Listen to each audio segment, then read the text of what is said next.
And we are planning na mag-alaga ng ready-to-lay chicken. So, ang ginawa po namin is this one. Ano nga ba ang halaga ng pag-aalaga ng manok? Meron 5 halaga ng pag-aalaga ng manok. First is pagkakaroon ng sustansya. Ang mga itlog at karne ng manok ay mayaman sa protina, and then meron din siyang vitamina and minerals. Another is paggamit ng organikong pataba. So, ang mga dumi ng manok ay maaari natin ihalo sa ating mga pananim. And of course, ang mga dumi ng manok din is pwede natin siyang gawing biogas. Next is pag-aayos ng lupa.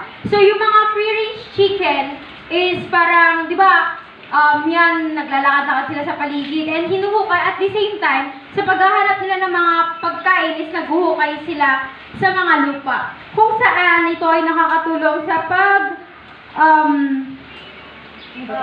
pag-aayos ng lupa at pag-aayos ng lupa at pagkakalat ng mga organikong materyales.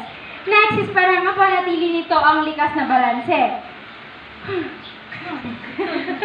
Kasama lang daw nagsakit Ang mga manok na nag-aalaga sa loob ng malayang sakahan ay maaaring makatulong sa pagpapanatili ng likas na balanse ng ecosystem or ekosistema sa pamamagitan ng pagkain ng mga insekto, something like that.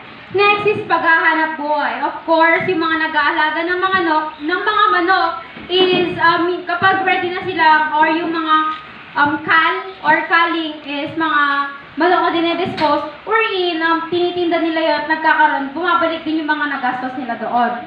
Next, sa kabuuan, ang pag-aalaga ng manok ay hindi lamang nagbibigay ng sustansya ng tao, kundi pati na rin sa ating ecosystem or ekonomiya or sa ating komunidad.